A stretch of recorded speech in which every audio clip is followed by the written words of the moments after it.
All right, guys, we're going to go ahead and take a look at our X-Ring VR receiver by Tactical Solutions. This is the VR, which is a designation for the ambidextrous charging handle. They have milled a port on the left side of the receiver, and they have tapped the bolt to allow for the charging handle to be moved over to the left side, which is what I prefer because I'm right-handed. We're going to take our 3/16 Allen wrench, remove our stainless steel V-block screws in V-block. We're going to take our 9/64 wrench. We're going to remove our charging handle, set that off to the side. We're now going to remove our nylon buffer that comes standard in all their receivers. We're also going to knock out our clean out plug, set those off to the side. Now we're going to take a paper clip, bend it in a U shape, put two 90s on it, slide our bolt to the rearward position, insert our paper clips into the provided holes in the back of the bolt. Now we're going to release it. Now it is capturing those two recoil rods and springs. Now all we have to do is take our finger, put it in the hoop, lift it up in a 45-degree angle, and slip it out of our receiver. Set that off to the side, and now our receiver is entirely stripped. No pieces or components left. Now we're going to take our barrel. We're going to unpackage it.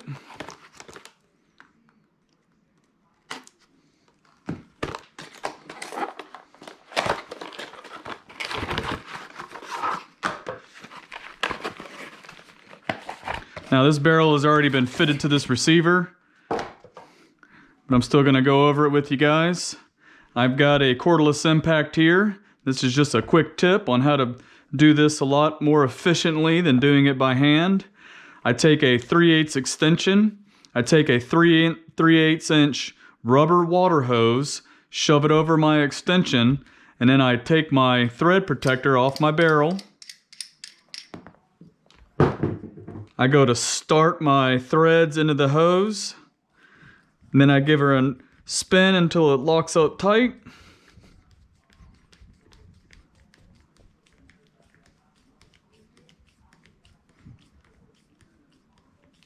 Okay, now that we got that tight, we make sure our drill or our cordless impact is in the forward position.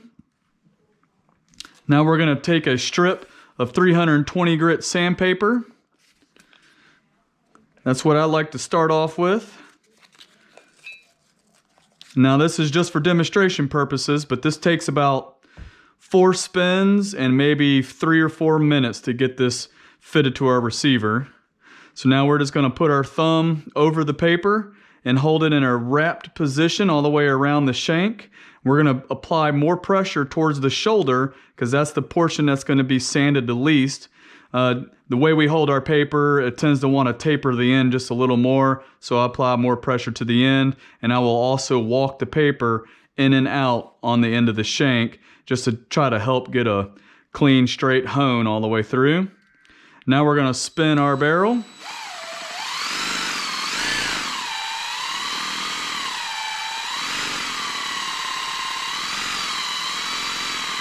We're going to work that paper back and forth. About every 5 seconds, I would pull it off and give it a test fit for your receiver to verify that you're getting close, because you definitely don't want to over sand. Now we're going to place it back in there again. We're going to give her another spin.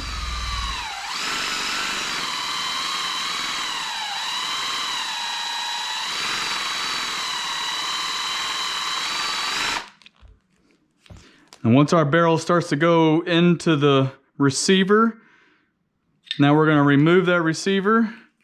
We're going to take 600 grit paper.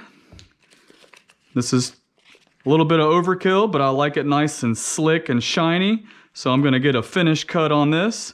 Now I'm just going to wrap the paper again, give my drill a spin. Just run this for about 3 or 4 seconds just to get that final cut and a nice hone on the end of our shank.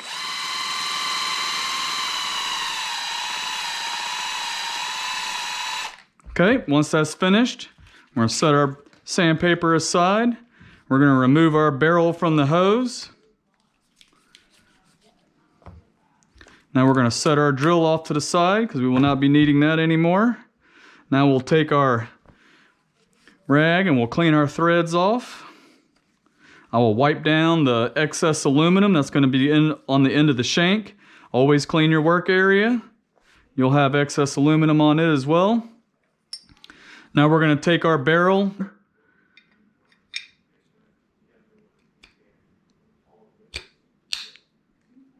and that's a positive connection there. Makes me feel good when I hear that. One little quick tip is take that X, try to line it up with the center of your Picatinny rail. Some of these may take a little bit more turn than others, depending on how tight you got your barrel in the receiver. Now we're going to take our bolt. We're going to slide it in, drop our recoil rods down into the recess of the receiver. Then we're going to take our V-block screws. One thing I want to go over is the fact that there is a nomenclature on the front that says X-ring and an arrow pointing up. The reason why that is, if you notice at the top of this V-block, there is a hump. And on the bottom side, there is a flat machine surface. That hump acts as a force supplier that will push the barrel up into the receiver a little bit tighter to keep from tightening it down and creating barrel droop. So this is an X-ring barrel, X-ring receiver. I'm going to run with the X-ring going up with the hump applying pressure to the barrel. Now we're going to run our screws in by hand. This aids us in having to fight the wrench around the barrel. Now this is the 9er. The 6ers, typically all your T-handle wrenches are going to clear that 6-inch barrel. But on these 9ers, you're going to notice that we're not going to be able to clear as well. But instead of having to go and get a 90-degree 3/16 Allen wrench, I'm just going to use the T-handle that I already have here, because I'm a lazy bastard.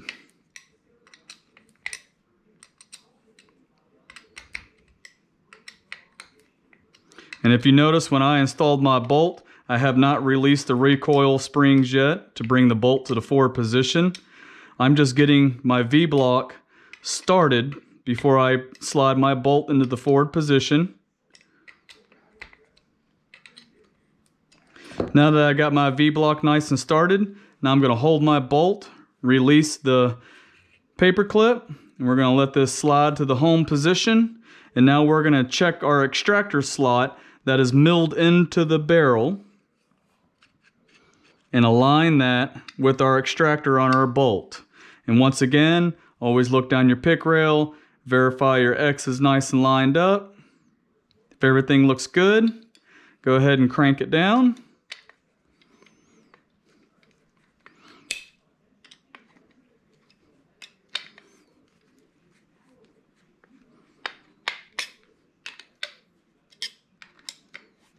Now these screws are going to apply pressure as you're screwing them in to that hump on the V-block towards the trunnion on the barrel. Okay, now we have a barreled action. So let's go ahead and put our clean out plug back in, which also doubles as recoil rod retention. These recoil rods will not remove out of this receiver with that clean out plug in there. Now we're going to install our nylon buffer. And now we're going to install our ambidextrous charging handle on the left side, because I'm a right-handed shooter and I like to clear my malfunctions with my left hand. Now we have an entirely built action. So we're going to take our BX trigger, slip it into our receiver. Then we're going to take our stainless steel trigger pins. We're going to slide these through. And if you notice how tight these guys slide in, that's one of the big pluses about these X-Ring VR receivers. Everything is machined to such tight tolerances. It's just a good quality piece. If you notice, none of my trigger pins are sliding out of the receiver.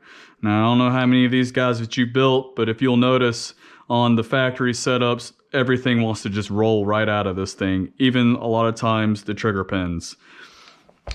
Okay, now we're going to take our chassis. And if you notice, I have this paddle magazine release. So we're going to have to keep an eye on that as we go to slide it into our chassis. We're going to put our safety into the halfway position. Now we're going to go in at a 45-degree angle. And now we have our chassis installed onto the action. We're going to take our 9/64 wrench, install our takedown screw. Just give it a little tweak. This is not an M240 Bravo, so a little bit of torque and then you're good to go on these. Now we have a working action entirely installed into the Odin chassis. Check it for function. Always check that extractor. Make sure it's still lining up with everything. Everything's looking good. Now we're going to take our Magpul MLok grip. We're going to shove it over our grip adapter. We're going to take our 3/16 Allen wrench, slide our screw down into our grip adapter.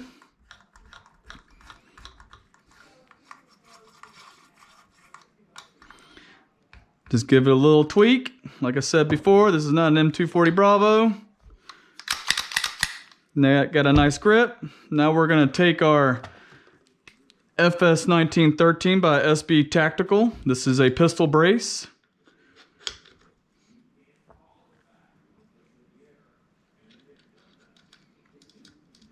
And we're going to hand tighten that guy. We're going to make sure our mounting plate is nice and flush up against the pick rail.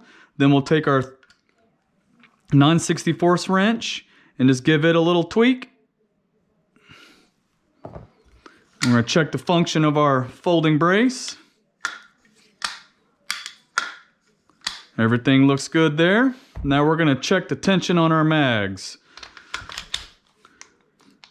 Nice and tight. And that's it, guys. Now we have a fully built, fully functional 9er TacSol X-Ring Enoch Industries 1022 charger.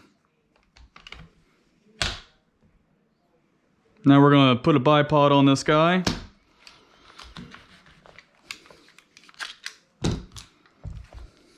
Now this is the Magpul MLok edition. We're going to give this guy an upside down.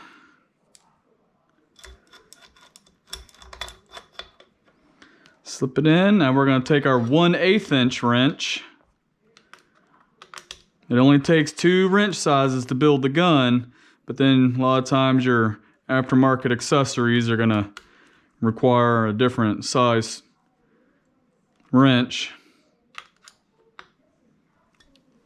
And now we have a bipod and a 9er ready to go. So I'll see you guys over at the range.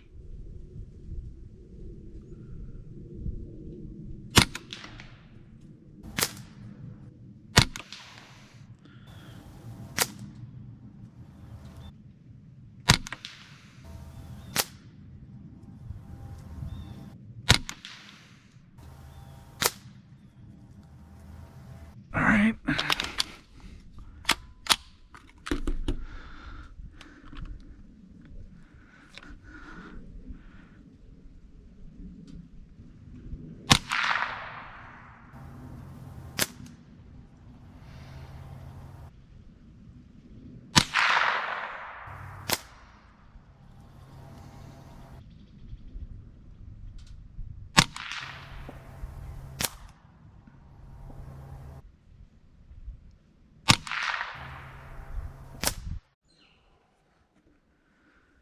All right, guys, we're going to start off with the subs at 100 yards. See what we can get grouping out here.